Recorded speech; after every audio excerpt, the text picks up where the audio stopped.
안녕하세요. DJ 라니입니다. 오늘의 사연 시작해 보겠습니다. 사람 인연이란 참 이상하죠? 우연한 만남이 상상도 못한 일을 불러오고 그 작은 만남 하나가 인생 전체를 송두리째 흔들어 버릴 때가 있어요. 저는 오늘 그런 이야기를 해보려고 이렇게 사연했습니다. 처음엔 그저 일을 구하러 간 자리였고 그저 스쳐 지나갈 수도 있었던 인연이었지만 결국 그 자리가 제 인생을 완전히 바꿔놓게 됐거든요. 제게 어떤 놀라운 일들이 일어났는지 지금부터 함께 들어주세요. 저는 어느 날부턴가 시골 보육원에 맡겨진 채 살아온 고아였어요. 어느 날 아침 보육원 마당에 3살쯤 되는 제가 멀뚱히 서 있었다고 하더군요. 이름도 출신도 아무것도 모르던 저를 원장 수녀님이 처음 발견하시고는 그날 날짜를 생일로 삼으셨고 본인의 성을 따라 저에게 이름을 붙여주셨어요. 다행히 제가 자란 보육원은 작지만 참 좋은 곳이었어요. 오래되고 불편한 시설에 하루 세끼도 푸짐하진 않았지만 그 안에서 수녀님들은 늘 정성과 사랑으로 저희를 돌봐주셨어요. 물론 아이들 사이에 다툼이 없진 않았고 규칙도 엄격했지만 그래도 상식적이고 정이 많은 곳이었죠. 특히 제가 조용하고 차분하게 동생들을 잘 챙긴다고 원장 수녀님은 유난히 저를 아껴주셨어요. 수녀님, 미수가 좀 열이 있는 것 같아요. 해열제 먹고 자라고 할까요? 그래, 네가 좀 챙겨줄래? 네, 그럴게요. 고맙다. 네가 있어서 마음이 놓이는구나.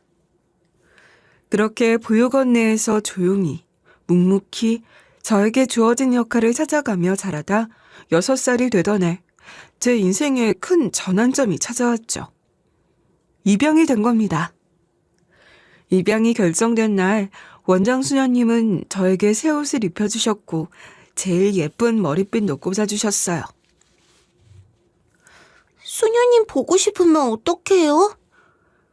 언제든 통화하면 되지.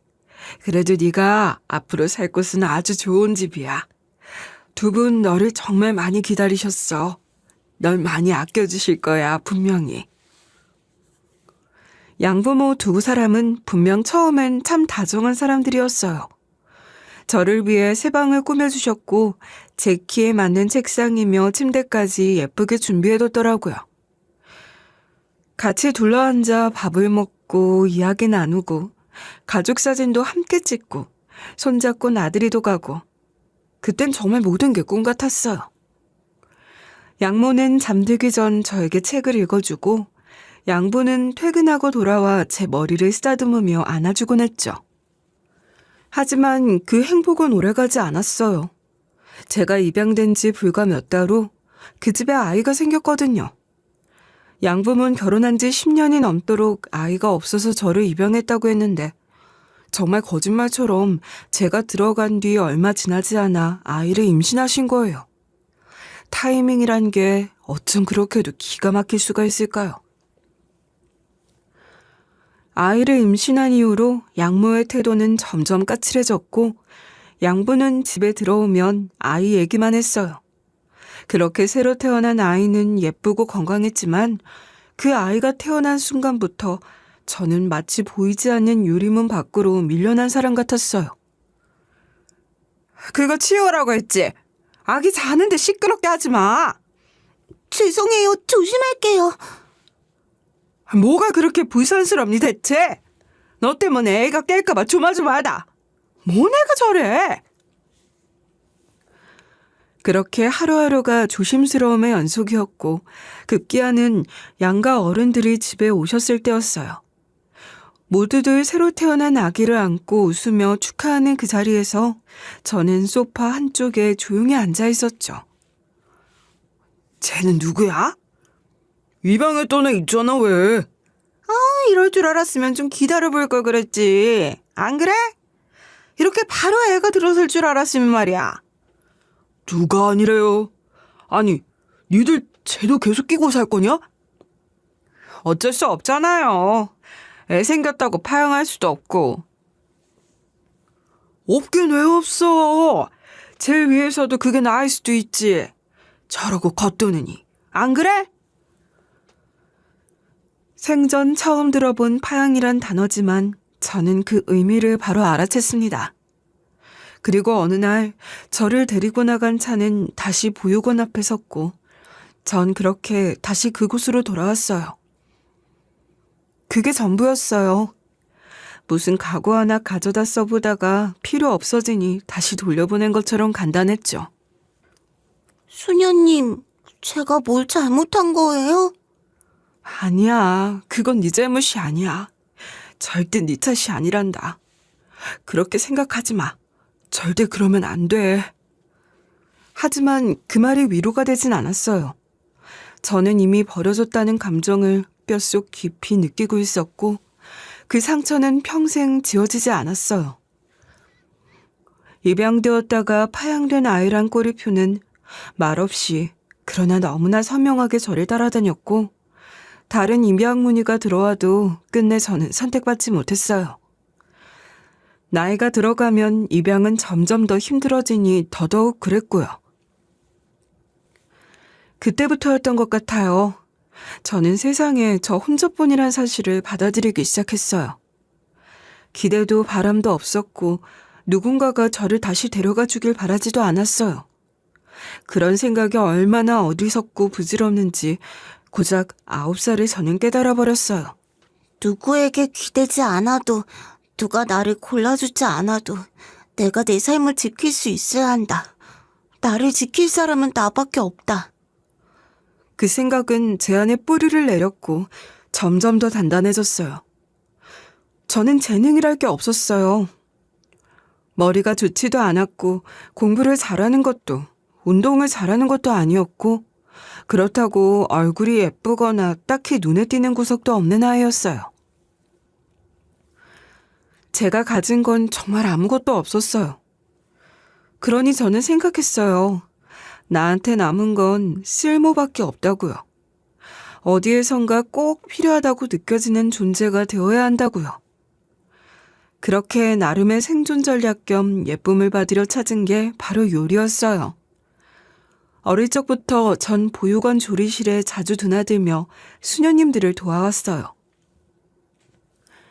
야채 다듬고 쌀 씻고 식판 닦고 누군가는 싫어할 수도 있는 일이지만 저는 참 좋았어요.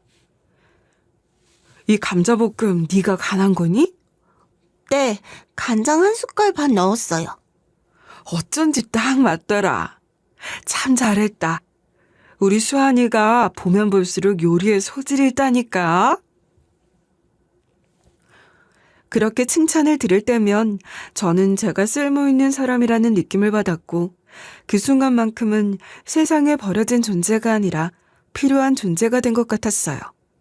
전 그런 느낌을 놓치고 싶지가 않았어요. 동생들이 맛있게 먹는 얼굴을 보면 제가 존재하는 이유가 분명해지는 것 같았죠. 그래서 중학교 졸업을 앞두고 진로를 정할 때 주저없이 조리 특성화 고등학교를 선택했어요. 누군가의 가족이 되기 위해 기다리며 마음 졸이기보단 어디서든 쓸모있는 사람으로 살아가는 게 저에겐 훨씬 더 현실적이고 확실한 목표였거든요. 밥하는 일은 세상 어디든 있고 어디에서든 필요하잖아요. 사람 사는 곳엔 늘 밥이 필요하니까요.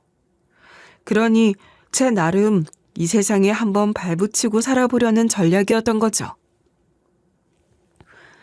그렇게 고등학교에 진학한 후엔 정말 매일이 전쟁 같았어요. 실습이 많았고 자격증도 하나씩 따야 했고 학교 끝나면 알바를 하며 학원비를 모았어요. 그렇게 하루하루를 바쁘게 채우며 살았죠. 제가 처음으로 실습을 나간 건 고3이 되던 해였어요. 외식 프랜차이즈 매장이었는데 거기서 저는 처음으로 실제 주방이라는 곳에 발을 들였고 실전이라는 걸 겪게 됐죠. 안녕하세요. 실습 나온 학생입니다. 뭐부터 하면 될까요? 칼질은 돼? 양파부터 다듬어봐. 네, 알겠습니다. 칼을 잡는 손에 땀이 흥건했고 실수하면 안 된다는 압박감에 손이 떨릴 정도였지만 저는 한 번도 그 일을 피하고 싶다는 생각을 한 적이 없었어요. 손끝이 짓무르고 다리에 쥐가 나도 저는 그 자리에 남아 있었어요. 왜냐하면 거기선 제가 누군가의 쓸모가 있었으니까요. 살아남기 위해선 어떤 노력도 할 준비가 되어 있었어요. 그러다 고등학교 3학년 2학기 졸업을 앞두고 있던 무렵이었어요. 날씨는 추웠지만 학교 조리실은 그 어느 때보다 뜨거웠고 저희 반 아이들은 마지막 기말실기 평가 준비에 정신이 없었어요. 다들 졸업 전 마지막이란 생각에 열기가 가득했고 조리복은 물론 머리수건까지 단단히 메고 실습 테이블 앞에 줄지어 서 있었죠. 저는 그날 볶음요리팀의 보조 담당으로 배정받았고 메인 조리는 반에서 손 빠르기로 유명한 친구가 맡았어요. 그 친구는 평소엔 뭐든 깔끔하게 처리하는 아이였고 손도 야무져서 늘 조리 선생님께 칭찬을 많이 받았던 애였어요. 그런데 이상하게도 그날따라 눈빛이 좀 흔들리는 게 보였고 손도 조금은 서두르는 것 같았죠. 너 괜찮아? 뭔가 긴장한 것 같은데? 조금. 왜 이렇게 떨리지? 잘하고 싶은데 손이 말을 안 들어. 실기 점수에 졸업상도 다 걸려있어서 그런가 봐. 너무 걱정하지 마. 너 실력파잖아. 그냥 평소에 하던 대로 그대로만 하면 돼. 친구는 작은 숨을 몰아쉬며 고개를 끄덕였고 이어서 웍에 식용유를 붓고 가열을 시작했어요. 그런데 문제는 거기서 시작됐어요. 친구가 물 꺼내러 주방 반대편 찬장 속으로 가고 그 사이 불 조절을 제대로 하지 않은 웍에서는 기름이 점점 뜨거워지고 있었죠. 눈치를 챘을 땐 이미 늦은 뒤였어요. 기름에서 연기가 치솟더니 프라이팬 가장자리에서 파란 불꽃이 튀어나오기 시작했거든요. 주방에서 비명을 질렀고 조리실 안은 순식간에 엉망이 됐죠. 야, 불났어, 불! 야, 어떡해! 다들 얼어붙은 것처럼 우왕좌왕했고 웍은 그대로 불길을 머금은 채 타오르고 있었어요. 담당 선생님은 교무실에서 호출을 받았다고 잠깐 자리를 비운 상태였고 그 순간 저는 망설이지 않고 바로 벽 쪽 비상구로 뛰어갔어요. 수녀님들께 배운 대로 그리고 보육원에서 익숙하게 했던 대로 몸이 먼저 반응했어요. 수화기 위치는 눈 감고도 알 만큼 익숙했고 핀을 뽑고 불이 번지는 쪽으로 빠르게 분사했죠. 분말이 전체에 퍼지면서 실습복은 물론이고 얼굴까지 하얗게 되었고 눈이 따가워졌지만 다행히 불길은 금방 잦아들었어요. 거짓말처럼 조용해진 조리실 안에서 아이들은 아직도 숨을 제대로 쉬지 못하고 있었고 그제야 선생님이 문을 열고 들어왔어요. 무슨 일이야? 아니, 이게 무슨 냄새야? 불났던 거니? 잠깐 그 사이에? 네, 근데 다행히 수인이가 껐어요. 너 왜 그렇게 침착한 거야? 불 붙었을 때 아무도 못 움직였는데 너는 바로 달려가더라. 어릴 때 보육원에 있을 때 사고가 한두 번이 아니었거든. 애들은 많고 어른은 적고 잠깐 한눈 팔면 꼭 뭔 일이 나서. 그때부터 그냥 몸이 먼저 움직이게 됐나 봐. 진짜 멋있다. 나였으면 아무것도 못했을 거야. 멋지긴 뭘. 그냥 익숙해서 그래. 동생들이 많다 보니 그런 상황에서 놀랄 새도 없이 늘 내가 해야 하는 일이 있다는 걸 아니까. 그날 오후 저는 교무실로 따로 불려갔고 학교에서는 용감한 청소년상이라는 이름으로 저에게 작은 상장을 주셨어요. 아이들 사이에선 소화기 전사라는 별명까지 붙었고요. 조금은 부끄러웠지만 저는 생애 처음으로 누군가에게 잘했다라는 말을 이렇게 대놓고 들어봤던 것 같아요. 이런 위기 상황에서 침착하게 대처한 건 분명 큰 자질이야. 어디서 그렇게 배운 거니? 보육원에서요. 아이들 많고 사고도 많아서 늘 조심하고 빠르게 움직이는 게 익숙해졌어요. 그랬구나. 참 대단하다. 너한테 배울 게 많네. 고맙다. 고마워. 그 말 한마디가 정말 오래 남았어요. 평생 누군가의 선택을 받지 못한 존재라는 자의식 속에 살던 제가 누군가에게 도움이 되었다는 사실이 낯설기도 하고 뿌듯하기도 했어요. 그날 사건으로 저는 제 안의 결핍이 전부 단점만은 아니라는 걸 깨달았어요. 보육원에서 컸기에 누가 챙겨주지 않아도 혼자 판단하고 움직이는 데 익숙했고 한 발 먼저 나설 줄도 알았잖아요. 예전엔 그게 외로움과 고달픔의 증거라고만 생각했는데 그날의 경험은 그걸 능력으로 바꾸어 주었죠. 물론 뭐 대단한 건 아니고 그냥 교실 안에서 잠깐 벌어진 작은 소동이었고 아무도 다치지 않았기에 금방 지나간 일이었죠. 하지만 적어도 저한텐 그 사건은 큰 전환점이었어요. 처음으로 나라는 사람에 대해 긍정적인 감정을 느꼈던 그 소중한 계기였으니까요. 그런 일련의 일들을 거쳐 고등학교를 졸업한 후 저는 마침내 시내 종합병원 구내식당에서 일하게 됐어요. 학교에서 연결해준 외주용역 회사 소속으로 배정받은 곳이었고 급식팀 조리보조 업무로 첫 출근을 하게 됐죠. 프랜차이즈 식당이나 유명 레스토랑으로 나간 친구들도 많았지만 저는 도시로 나가기보단 제가 자란 보육원이 있는 지역을 떠나고 싶지 않았어요. 그리고 무엇보다 20살이 넘으면서 보육원을 나와야 하는 나이였기 때문에 더 이상 거주할 곳이 없었고 기숙사가 꼭 필요했죠. 그래서 기숙사가 있는 병원을 택했고요. 출근 시간은 새벽 5시 반이었고 하루에 10시간 가까이 서서 일하는 게 기본이었어요. 처음엔 너무 힘들어서 매일 밤 다리에 쥐가 나고 손목이 욱신거렸죠. 하지만 일이 손에 익고 나서부터는 고된 줄도 모르고 버텼어요. 매일 같은 시간에 알람 맞춰 일어나고 같은 자리에서 채소를 다듬고 국소를 닦는 일이 반복됐지만 그게 싫지 않았어요. 익숙한 일상이 주는 안정감이라는 게 있었고 누군가에게 필요한 일을 하고 있다는 느낌도 좋았죠. 초기엔 당연히 허드렛 일부터 시작했어요. 야채 손질, 재고 상자 정리, 배식대 청소 같은 일들이었죠. 그래도 묵묵히 성실하게 했고 한 달쯤 지나자 주방장과 반찬 담당 조리사한테 어느 정도 신뢰를 얻기 시작했어요. 얘는 진짜 말없이 일 잘해. 요즘 애들 중에 보기 드물어. 어린 게 손도 야무지고 말이야. 너 이름이 뭐랬지? 김수환입니다. 그래, 수환이. 앞으로 아침 반찬 나갈 때 재료 계량 보조 좀 같이 해줘봐라. 손 빠르고 정리도 잘하네. 그렇게 신나게 3년을 일했어요. 일에 점점 재미도 붙었고 주방 안 사람들과도 자연스럽게 어울리게 됐죠. 식자재가 들어오는 날은 검수도 함께하고 양념 비율도 슬쩍 물어보며 메모해 두곤 했어요. 작은 일에도 책임감이 생기고 저는 제가 진짜 요리사로 성장하고 있다는 실감이 들었어요.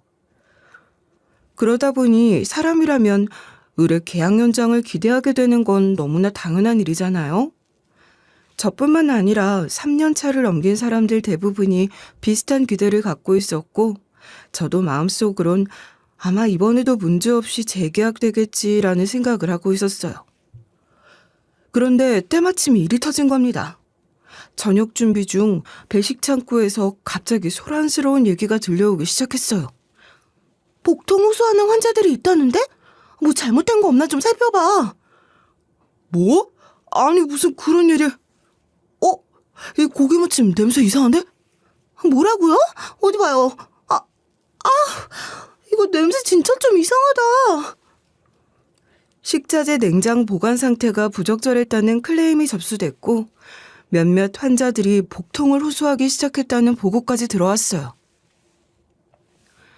병원 급식에서 그런 일이 발생하면 일반 식당보다 훨씬 심각한 일이 돼요. 특히 환자식은 면역력이 약한 사람들이 먹기 때문에 위생에 있어선 한치의 실수도 용납되지 않죠. 알고 보니 고기를 보관하던 냉장고가 고장이 있었더라고요. 그날 회의실로 급하게 불려 들어갔고 주방장과 영양팀 팀장이 앉아있는 자리에서 문제가 된 고기의 검수 서류가 책상 위에 놓였어요. 그런데 거기엔 제 이름이 적혀 있었어요.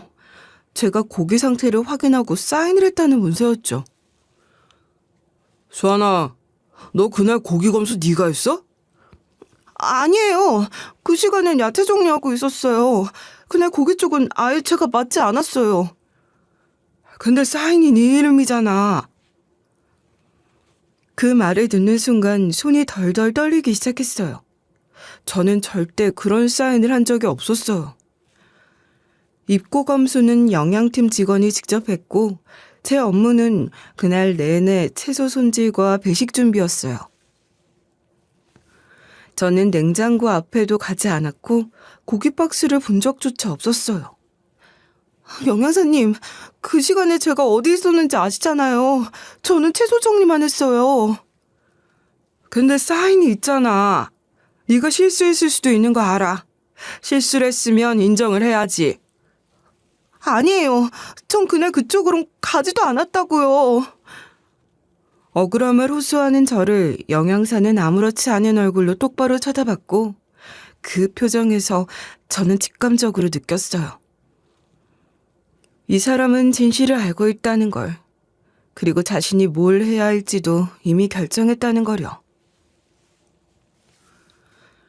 여긴 사과 한 번 나면 끝나는 곳이야. 나도 아쉽지만 계약 연장은 없을 것 같아. 다음 주까지만 나와. 말도 안 돼요. 말이 안 되긴 뭐가 안 돼. 계약 연장하고 말고는 회사 자유지.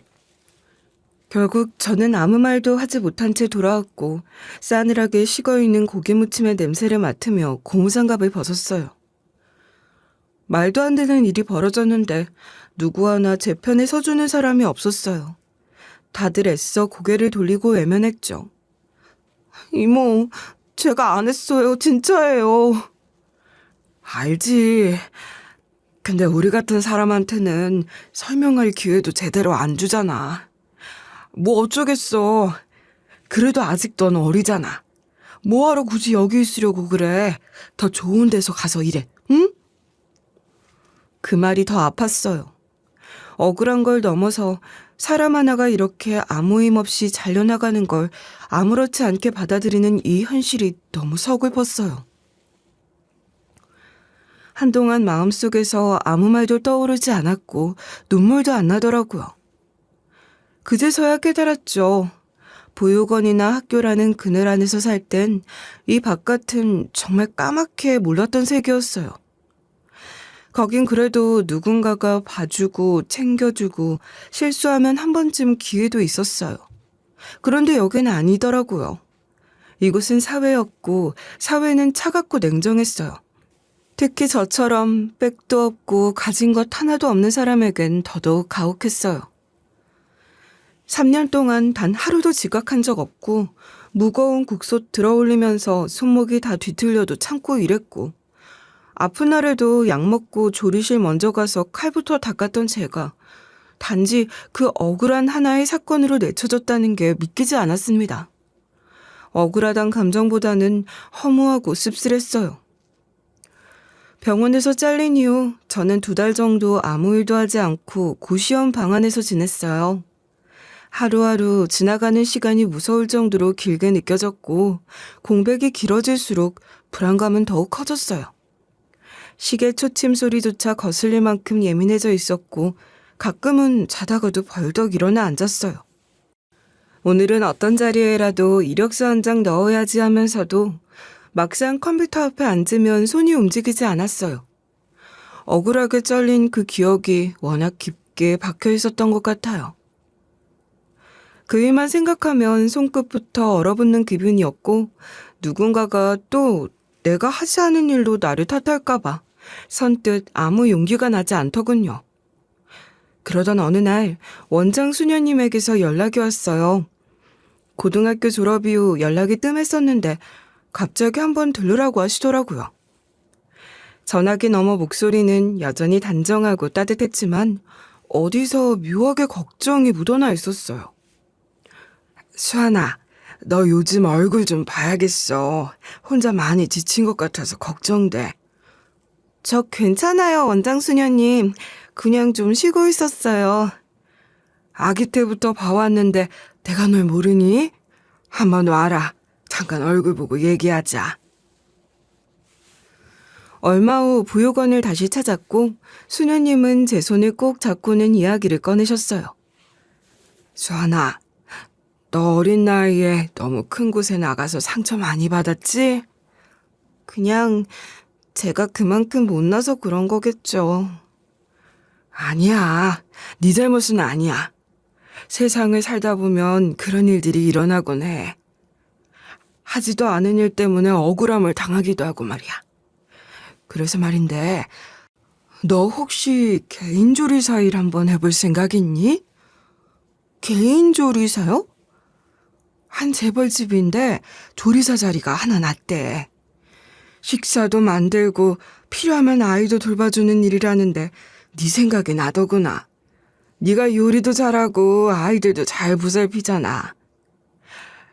거기 사모님이 성당에 열심히 다니시는 분이라 일하기도 어렵지 않을 거야. 사실 처음엔 그 얘기를 듣고 선뜻 마음이 가지 않았어요. 조리사라곤 하지만 대충 들어보니 사실상 식모일이었고 제 나이 고작 20대 초반인데 재벌집을 들어가 식모처럼 일한다는 게 자존심이 상했어요. 괜히 나는 그럴 사람이 아닌데 하는 어설픈 오기가 올라오기도 했고요. 그리고 솔직히 말하자면 재벌가라는 말에 묘한 반발심 같은 것도 있었던 것 같아요. 수녀님은 그런 제 마음을 읽으신 듯 했죠. 수아나, 한번 잘 생각해봐. 오히려 큰 조직에서 사람들 틈에 섞여 일하는 것보다 이런 데서 더 주도적으로 해보는 게 더 좋을 수도 있어.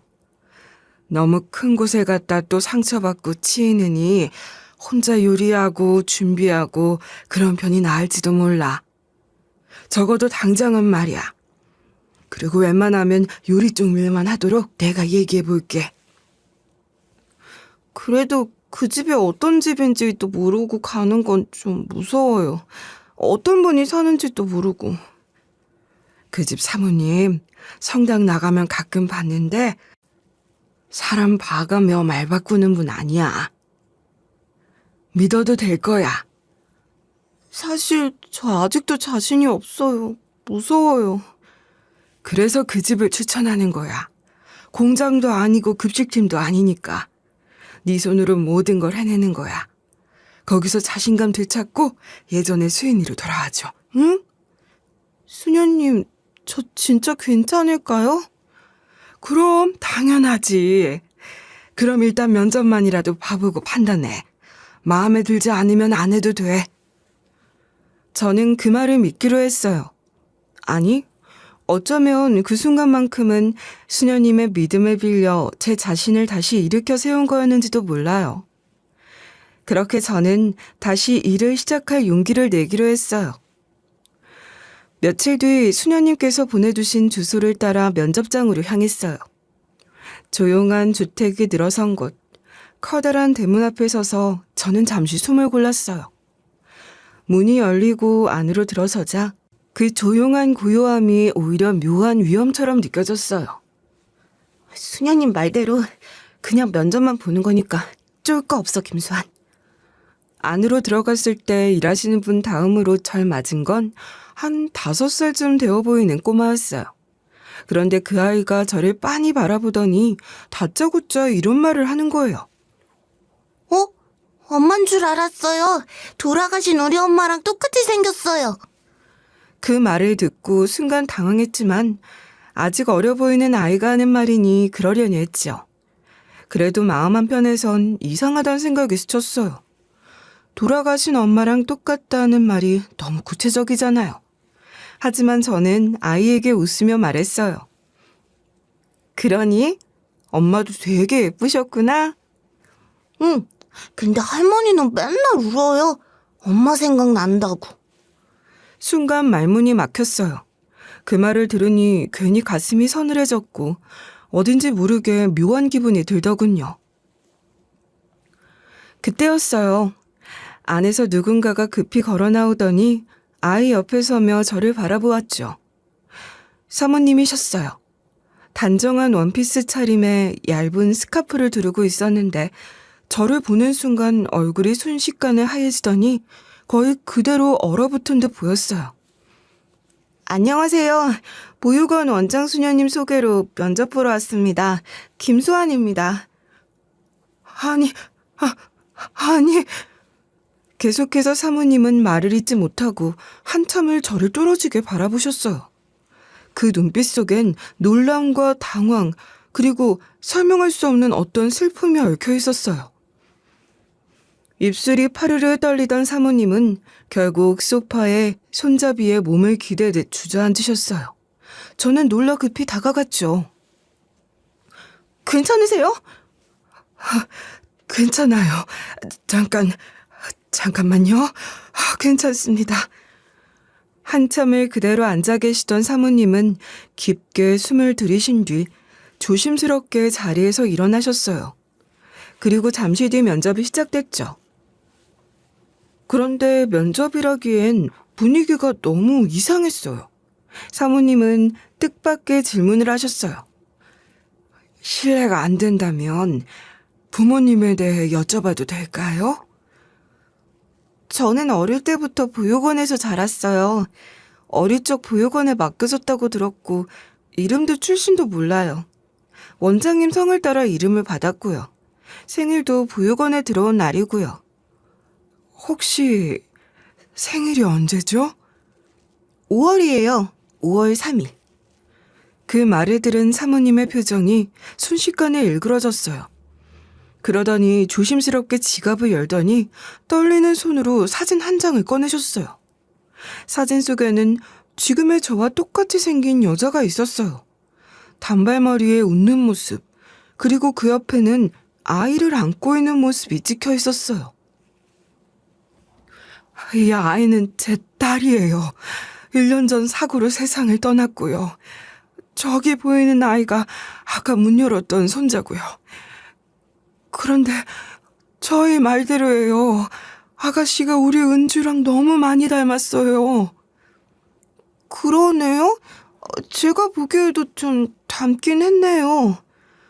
사진 속 그 여자, 분명 낯설지 않았고 어딘가에 익숙한 느낌이 있었어요. 혹시 실례가 안 된다면 유전자 검사를 받아보는 건 어떨까요? 너무 갑작스럽고 무례한 거 알지만 저한테는 어릴 적 잃어버린 딸이 있어요. 3살이 되던 해 실종된. 그럼 혹시 제가 사모님께서 잃어버리신 그 아이일 수도 있다고 생각하신 거예요? 정확히 말하긴 어려워요. 하지만 제 감이 그래요. 처음 보는 순간부터 그냥 그런 느낌이 들었어요. 무리한 부탁인 거 알지만 한 번만 해줄 수 있겠어요? 이렇게 부탁해요. 너무 갑작스러운 제안이긴 했지만 저는 결국 고개를 끄덕였어요. 사모님의 눈빛이 너무 간절했고 솔직히 저도 모르게 그 안에서 한 줌의 희망 같은 걸 느꼈거든요. 혹시 진짜 만에 하나라도 그런 가능성이 있다면? 나는 늘 혼자였지만 내게도 진짜 가족이 존재했다면? 그게 사실이라면 제 인생 전체가 바뀌는 일일 수도 있으니까요. 그리고 며칠 뒤 유전자 검사를 받았고 결과는 충격적이게도 일치였습니다. 맞습니다. 저는 사모님의 딸이었어요. 저의 원래 이름은 윤은아. 실종된 뒤로 기록이 끊기고 어떻게 된 일인지 아직 정확히 알 수는 없지만 어떤 경로를 거쳐 보육원에 들어온 바로 그 아이였어요. 그날 결과지를 들고 있던 사모님은 한참 동안 울었어요.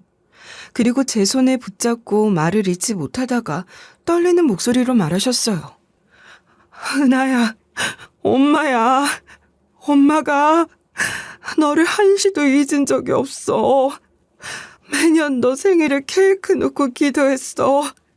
정말 미안해. 이렇게 늦게 찾아서 미안해. 사모님, 아니, 제 엄마는 제 뺨을 어루만지며 한참을 우셨어요. 그 얼굴을 보는 동안 저도 눈물을 멈추지 않았어요. 낯설지만 낯설지 않은 그 손길. 이상하게 따뜻하고 그립고 말로 설명할 수 없는 감정이 쏟아졌습니다. 그날 이후 저는 조심스럽게 그 집에 드나들기 시작했어요.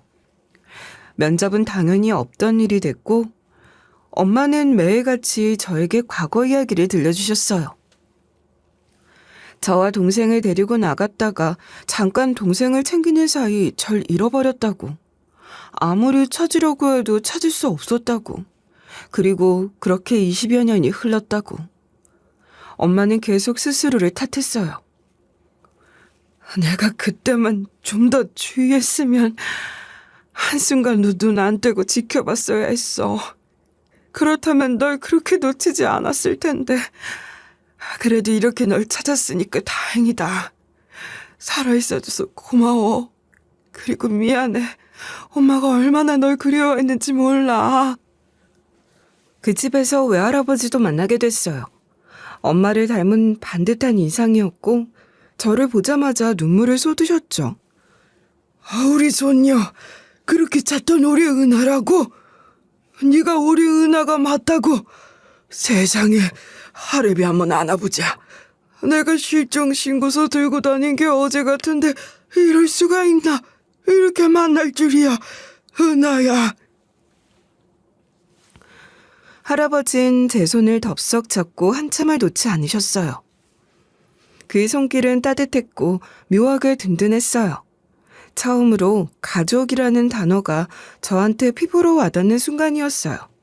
그렇게 저는 20년 넘게 혼자라고 믿었던 인생에서 마침내 누군가의 딸이 되었고 누군가의 손녀가 되었죠. 그렇게 저는 졸지에 생긴 가족들을 하나둘 만나면서 얼떨떨한 나날을 보내고 있었어요. 혼자였던 세월이 워낙 길다 보니 처음엔 그 따뜻한 관심조차도 낯설었고 한편으론 이게 진짜 현실이 맞나 싶어 조심스러웠어요. 엄마는 매일같이 전화를 걸어 오늘 뭐 먹었니, 잘 지냈니 하고 묻는 게 습관이었고 외할아버지는 손녀라면서 지갑에 제 사진을 넣고 다니실 정도였어요. 그런데 그 가족들 사이에서 한 사람, 엄마의 남편, 그러니까 처음엔 제가 자연스럽게 아빠라고 생각했던 분이 유독 저를 묘하게 경계하는 눈빛을 보내는 게 느껴졌어요. 나름대로 예의를 갖춰 말도 걸고 조심스럽게 행동하려고 했는데도 어딘가 불편한 기색을 숨기지 못하시더라고요. 그러다 어느 날 용기를 내서 엄마에게 조심스럽게 여쭤봤어요. 엄마, 혹시 그러니까 아빠는 저를 아무래도 좀 꺼려하시는 것 같아요. 혹시 제가 잘못한 게 있는 걸까요? 엄마는 잠시 침묵하시더니 차분하게 말씀하셨어요. 아니야, 그런 거 없어. 사실 너한테 아직 말 못한 게 있었어. 그 사람은 네 친아버지가 아니야. 너를 낳고 얼마 지나지 않아 네 아버지는 사고로 세상을 떠났고 내가 그 사람과 재혼한 건 그로부터 몇 년 뒤야. 저는 순간 말문이 막혔어요. 자연스럽게 아버지인 줄 알았던 사람이 사실은 엄마의 재혼 상대였다는 사실이 조금은 충격적이었고 동시에 그 어색했던 분위기의 이유가 조금은 이해되기도 하더라고요. 그럼 동생은? 동생도 저랑 아버지가 같나요? 아니다. 죽은 네 동생은 지금 남편과 낳은 아이야. 그런데도 저랑 동생이 그렇게 닮다니 신기해요. 완전 외탁이야. 너도 그렇고 그 애도 그렇고 할아버지랑 닮은 거야. 그런 걸 보면 참 신기하지?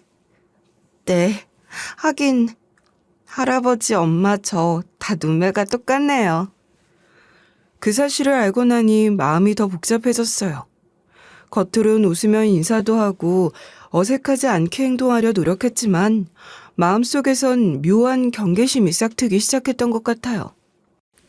특히나 할아버지 회사 사장, 그러니까 엄마 남편과 마주칠 때마다 느껴지는 미묘한 기류가 점점 더 날카롭게 다가오기 시작했어요. 그러던 어느 날 엄마가 평소와 다른 얼굴로 저를 밖으로 부르셨어요. 그리곤 어렵게 말을 꺼내셨어요. 은하야, 내가 고민하다가 그냥 넘기려 했는데 도저히 마음이 편치가 않아서 이 얘기를 하는 게 맞나 싶기도 하고. 네? 무슨 얘기신데요? 엄마는 한참을 망설이다가 입을 열었어요. 며칠 전에 말이야. 남편 방 앞을 지나가는데 통화 소리가 들렸어. 그런데 그 통화 내용이 너에 관한 거였어. 찾아낸 게 왜 이렇게 불편하냐는 말이 들렸고, 왜 지금 나타나서 이 판을 흔드냐는 식의 말도 했어. 처음엔 그냥 이해해 보려고 했어. 딸이 갑자기 나타났으니 혼란스러울 수도 있겠다고. 그런데 자꾸 생각할수록 이상하더라. 엄마는 이 말을 하면서 손끝이 떨리고 있었어요. 너무 혼란스럽다가 문득 이상한 느낌이 들더라고. 그래서 한번 네가 실종됐던 날을 다시 떠올려봤어. 그날 그 사람은 외근 중이라고 했어. 그런데 기억나. 예상보다 훨씬 일찍 들어왔어. 근데 경찰이 오기도 전이었는데 그 사람이 갑자기 그 분홍 원피스 입고 있었지? 눈에 잘 띄니까 금방 찾을 수 있을 거야 라고 말했어. 분홍 원피스요? 그래. 그날 내가 너한테 입힌 분홍 원피스. 그걸 아는 사람은 나밖에 없었어. 나도 처음엔 그냥 짐작하고 말한 건가 싶었는데 아니었어. 그 옷은 네가 사라진 당일에 입힌 거였거든. 회사에 있다 돌아온 그 사람이 알 수가 없었어. 그럼 그 말은... 이상하지? 게다가 내가 전단지 돌리겠다고 하자 그 사람이 뭐라고 했는지 알아?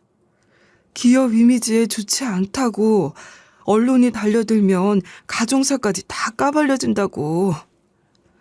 그런 이유로 방송사에도 알리지 말라고 했어. 당시엔 나도 제정신이 아니라 뭐가 옳고 그른지도 모른 채 그 말을 받아들였는데 지금 생각하면 정말 이상해. 엄마 혹시 그 사람이 일부러 그랬다고 생각해요? 절 버린 거라고요? 엄마는 한참을 말없이 고개를 끄덕였어요. 처음엔 의심조차 못했어. 내가 너무 멍청했던 거지. 근데 네가 돌아온 이후로 자꾸 그때 그 기억이 되살아나. 그리고 뭐랄까, 모든 퍼즐이 맞아 들어가는 기분이야. 그럼 그냥 두지 말고 한번 제대로 확인해봐야 하지 않을까요? 나도 그렇게 생각해. 그래서 네 할아버지한테도 말씀드렸어. 같이 진실을 확인해보자고. 아빠도 동의하셨어. 그렇게 사장은 모르는 채로 조사가 시작됐습니다. 하지만 역시나 시간이란 벽은 쉽게 넘을 수 없었어요. 이미 20년 전 일이었잖아요. 증거를 봐야 뭐가 얼마나 남아있겠어요. 기억도 흐릿하고 기록은 거의 남아있지 않았어요. 할아버지의 인맥으로 경찰 출신 지인을 통해 당시 실종 사건 관련 문서와 당시 자료를 뒤져봤지만 저장 기한이 지나 대부분이 폐기된 상태였고 당시 목격자도 사실상 없었죠. 엄마는 자꾸만 무언가를 붙잡으려 했지만 손에 잡히는 건 없었어요. 그렇게 몇 달이 흘렀고 할아버지와 엄마, 저까지도 모두 조금씩 지치기 시작했을 무렵이었어요. 그날도 별다를 것 없는 오후였는데 뜻밖의 손님이 찾아왔어요. 50대 중반쯤 되어 보이는 남자였고 양복 차림에 어딘가 날카로운 분위기를 풍기고 있었어요. 저는 모르는 사람이었지만 할아버지와 엄마는 아주 잘 아는 분인 듯했죠. 김영두, 자네가 웬일인가? 김 실장? 어머, 어쩐 일이세요? 그이한테서 일 그만두셨다고 들었는데. 오랜만에 인사드립니다, 회장님, 사모님. 드릴 말씀이 있습니다. 꼭 드려야 할 말이 있어서. 이제라도 말하지 않으면 평생 죄책감에 시달릴 것 같아서요. 일단 들어와 앉으세요. 무슨 말씀이신데요? 물을 들이킨 남자는 뜻밖의 이야기를 꺼내기 시작했습니다. 사실 20년 전 그날 은하양이 사라졌던 날 그날 일에 제가 관여했습니다. 죄송합니다. 무슨 소리예요? 관여라니요? 자네 지금 무슨 소리라는 건가?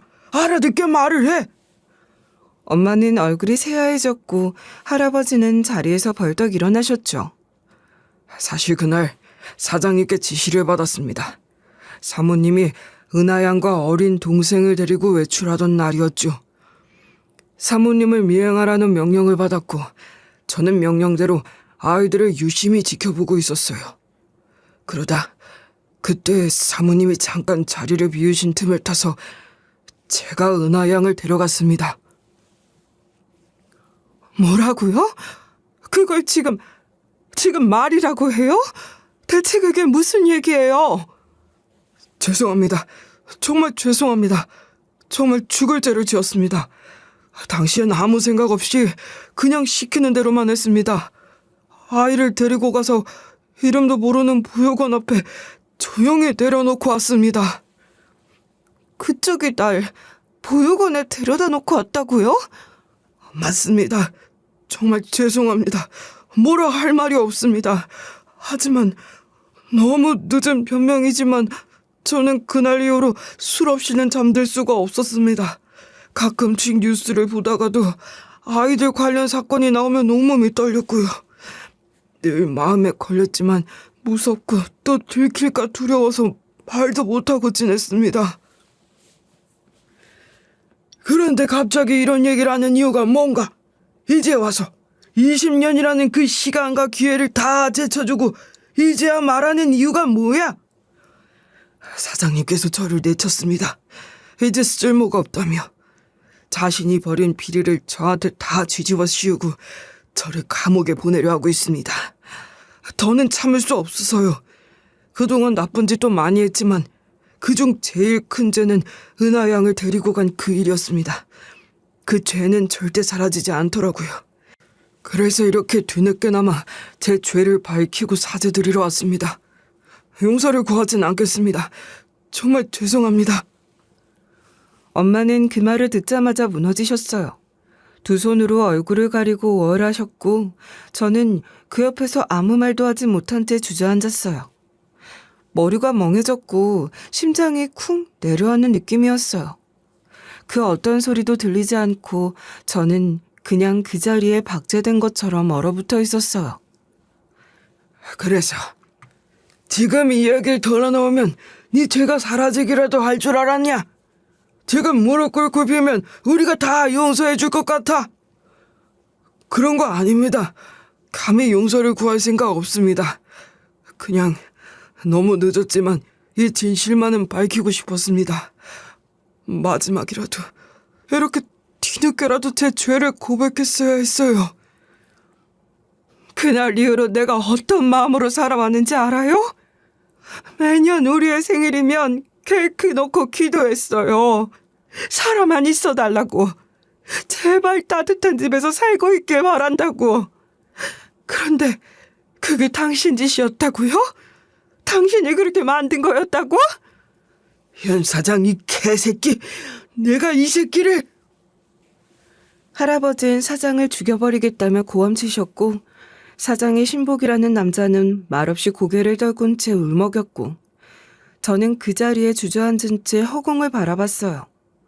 울지도 못하고 화를 내지도 못하고 그냥 멍하게. 그 엄청난 고백이 있고 나서 우리 셋은 한동안 그 자리에 얼어붙은 듯 말을 잃었어요. 엄마는 소파 옆으로 주저앉아 울기 시작하셨고 저는 충격에 빠진 채 그대로 굳어 있었죠.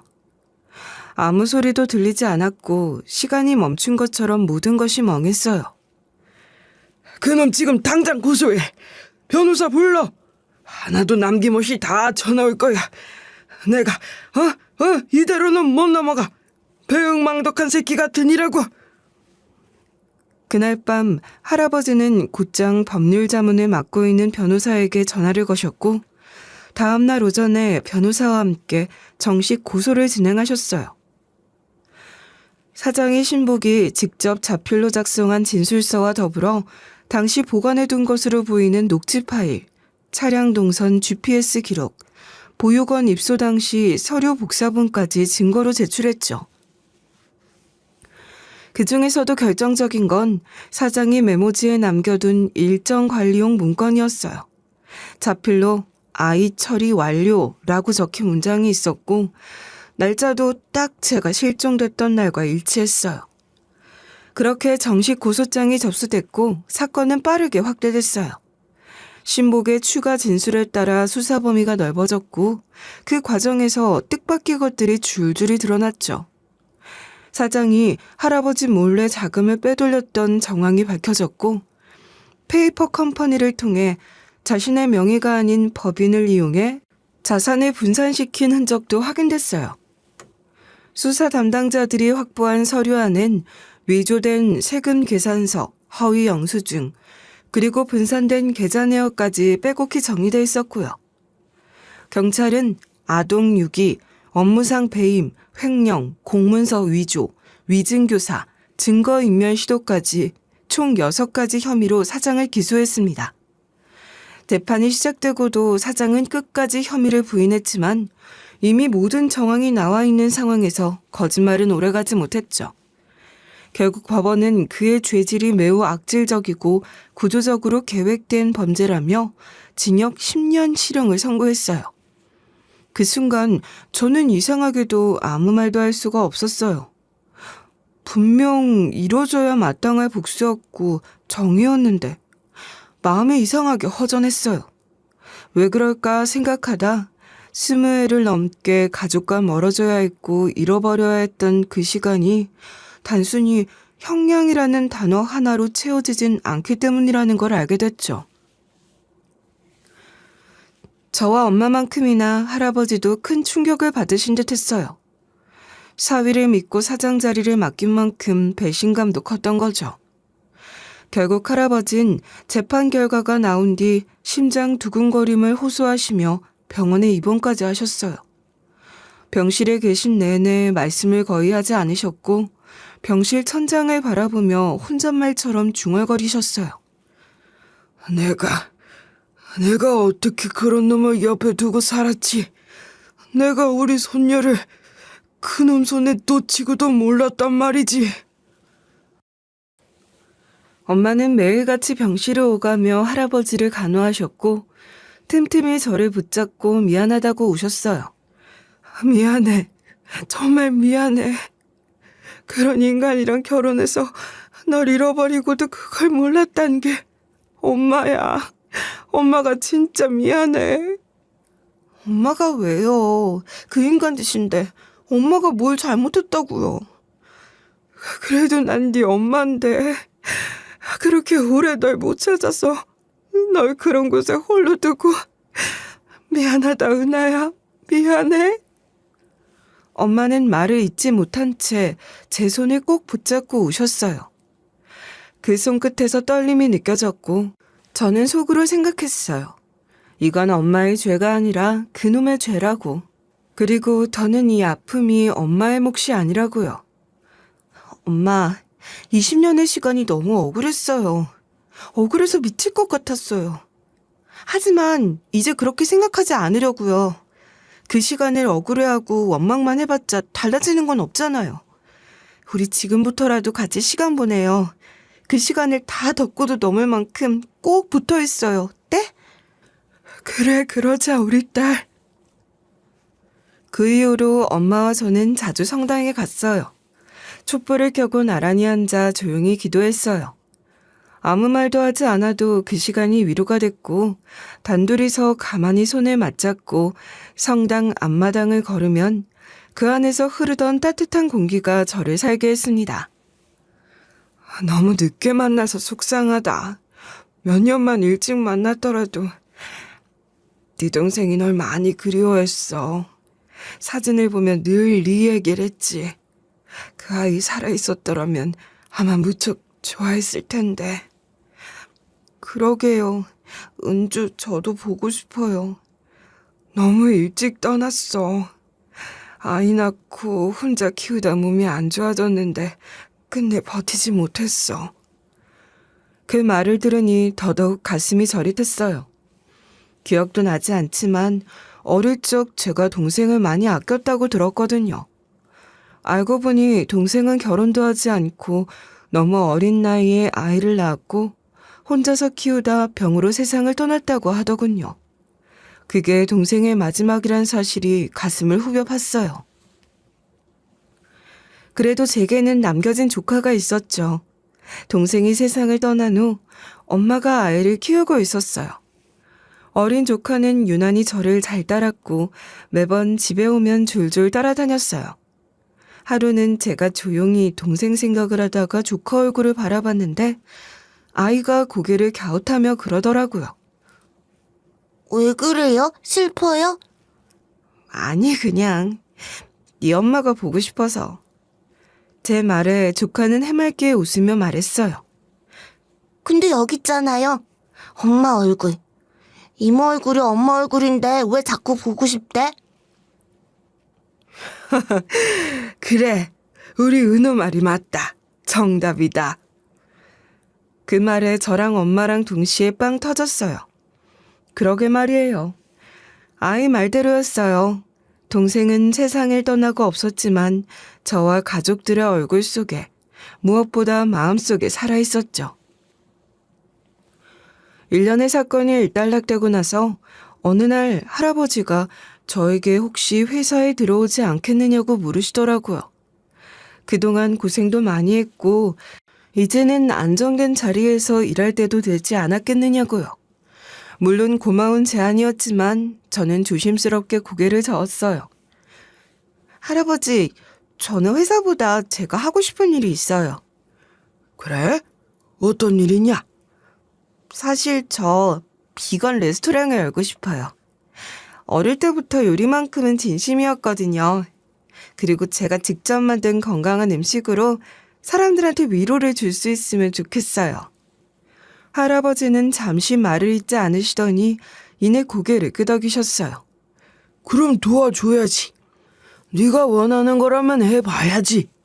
시작은 어렵겠지만 넌 잘 해낼 거다. 저는 제 비전을 열심히 설명했고 할아버지는 가게 자리와 초기 자금 일부를 마련해 주셨어요. 하지만 나머지 운영과 인테리어, 메뉴 구성, 홍보는 전부 제 손으로 하나하나 해야만 했죠. 저는 그게 오히려 더 감사했어요. 제 이름으로 제 손으로 만든 공간이었으니까요. 가게는 도심 외곽의 작은 거리, 낮은 담장이 예쁜 주택가에 자리 잡았고 홀에서 주방이 보이는 심플한 구조였어요. 비건 식당에 익숙한 수도권 지역이 아니다 보니 처음엔 손님이 거의 없었어요. 1시간 동안 가게 안에 아무도 들어오지 않은 날도 있었고 혼자 테이블을 닦으며 이거 잘한 선택이 맞나 싶은 마음이 들 때도 있었죠. 하지만 하루 이틀, 한 주, 2주가 지나며 조금씩 변화가 시작됐어요. 단골 한 명이 생겼고 그 단골이 다른 사람을 데리고 오더니 또 다른 단골이 생겼어요. 그렇게 몇 달이 지나자 작은 식당은 조금씩 자리를 잡기 시작했고 건강식과 채식에 관심이 많은 손님들이 꾸준히 찾아오기 시작했어요. 비건 인구가 늘고 있다는 말이 실감날 정도였고 고기 없이도 맛있고 배부른 밥상을 제공한다는 자부심이 생겼어요. 요즘 저는 여전히 새벽마다 채수를 내리고 국물을 우려내며 하루를 시작해요. 무와 다시마, 표고버섯을 넣고 오래 끓여낸 채수가 오늘 메뉴의 바탕이 되죠. 콩불고기 양념을 할 때는 간장과 조청 비율을 조심스럽게 조절하고 마늘은 직접 다져서 썼어요. 그 작은 과정들이 모여서 하나의 정식이 되고 그 정식이 사람들의 하루를 채우는 거죠. 엄마는 자주 가게에 와서 반찬을 담거나 조카를 데리고 도와주시곤 하세요. 손님이 없는 시간엔 저희 셋이 함께 테이블에 앉아 수다를 떨고 남은 반찬을 나눠 먹었죠. 그 시간이 얼마나 따뜻하고 감사한지 몰라요. 이모, 오늘 국에 들어간 건 뭐야? 진짜 맛있어. 감자탕처럼 보이지만 감자 된장국이야. 고기 대신 두부와 콩으로 깊은 맛과 식감을 낸 거지. 진짜 맛있어. 감자탕보다 500배 맛있어. 그런 대화를 나누며 웃기도 하고 때론 눈시울이 붉어지기도 했어요. 엄마는 틈만 나면 저한테 말하셨어요. 이렇게 네가 자기 이름으로 가게를 차리고 요리를 하고 사람들한테 사랑받는 거 보니까 진짜 자랑스러워. 엄마가 옆에 있어주니까 가능한 일이었죠. 진짜예요. 엄마는 그 이후로 성당 봉사도 꾸준히 다니셨어요. 수녀님께 감사한 마음을 전하고 싶다며 보육원에도 종종 기부하시고 연말엔 따로 김치도 담가 보내셨어요. 저 역시 그곳이 제 삶의 시작이었기에 가끔 반찬을 싸서 보내기도 했고요. 그 모든 게 다시 연결된 인연의 끈이었어요.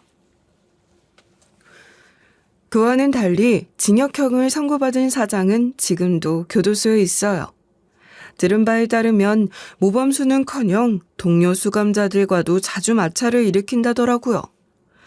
벌 받은 것도 모자라 아직도 세상을 원망만 한다는 얘기도 들었어요. 뭐 어쩌겠어요. 엄마 잘 만나 부잣집에 장가가서 떵떵거리며 살다가 과욕 부려 스스로 팔자 말아먹은 사람이잖아요. 이제 그 죗값을 치르는 건 당연하죠. 그 사람 때문에 제가 인생을 크게 돌아갔고 큰 상처도 받았지만 어쩌면 그 모든 게 뒤틀린 운명 같지만 결과적으로 지금 저는 행복해요. 그리고 이 길이 정말 제 길이라는 걸 매일매일 느끼고 있어요. 처음 그 집 초인종을 눌렀던 날 저는 상상도 못했어요. 그 집에서 제 인생의 비밀이 풀리고 잃어버린 가족을 만나고 그렇게 오랫동안 묻어두고 있던 상처가 다시 헤집어질 줄은요. 누군가는 저에게 운이 좋았다고 말할지도 몰라요. 하지만 저는 알아요. 그건 운이 아니라 버티고 견디며 포기하지 않았던 날들의 결과였다는 거려. 스스로를 지켜내려고 애썼던 시간들이 있었기에 다시 손 내밀 수 있었고 다시 사랑을 받아들일 수 있었어요. 누구나 상처를 안고 살아가죠. 하지만 그 상처가 삶을 가로막는 벽이 되지 않도록 상처에 주저앉지 않는 게 중요하다는 걸 저는 몸소 배워왔습니다. 그리고 저와 같은 시간을 지나온 모든 분들께도 제 이야기가 따뜻한 응원과 위로가 되길 바라며 긴 이야기 끝까지 함께 해주셔서 진심으로 감사합니다.